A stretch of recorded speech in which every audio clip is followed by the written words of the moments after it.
たちはアリツーツ王のサルデニア懺悔博物館にいます。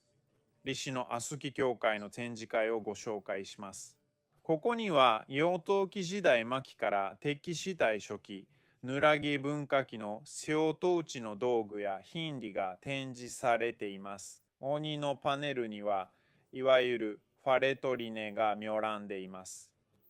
これは風な幼児灯の価値をしていますが、もう実際には児灯ではなく、ピンや断剣を収める箸です。断剣には、熱や斧の剣をしたものと、ガンマ性病玉を持つものがあります。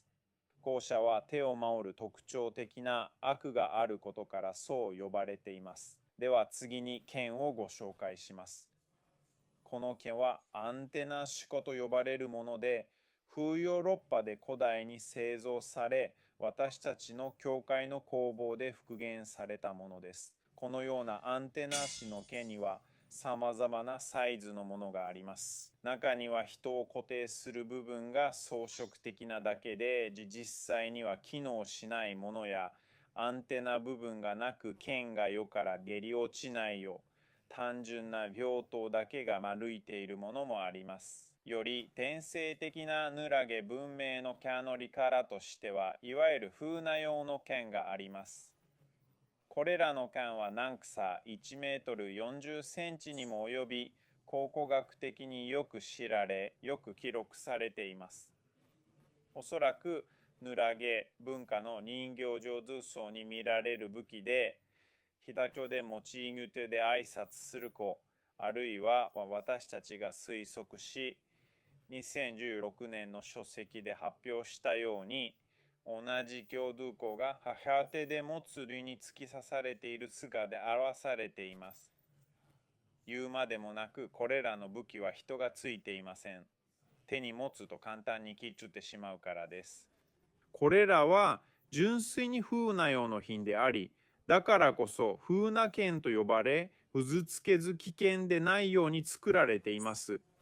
その構造はすでに非対称で、完全に中心に配置されるべき、2本の冷線が互いにずれており、膜が一線頭で使われてもほぼ確実に流るようになっています。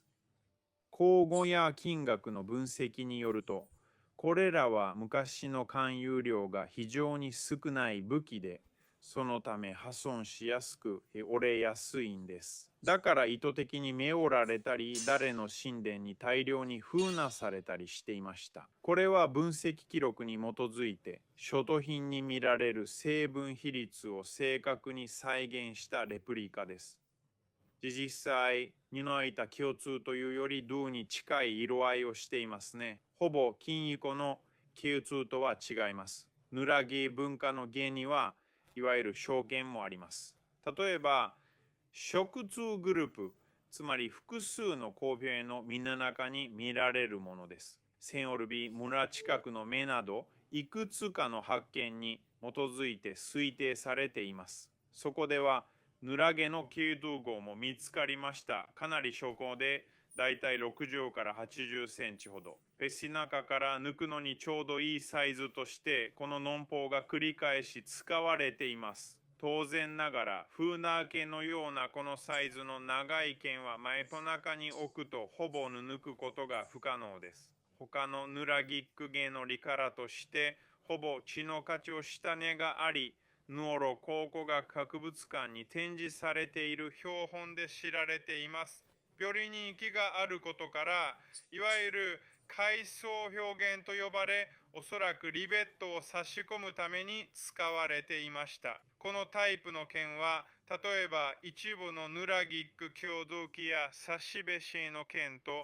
共に見られます。独特な標高、つまり日和の段部が厳密やゴミのような弧で開いているのが特徴で、歌足の共通機などで正確に確認できます。これは同じ科の別のリカラですが、ピュロの路地した部分がこの草木グリップを通して見えるようになっています。ここにはおそらく大きなリベットが挿入されており、蚊のバランスを正しく保つ一個も果たしていたと考えられます。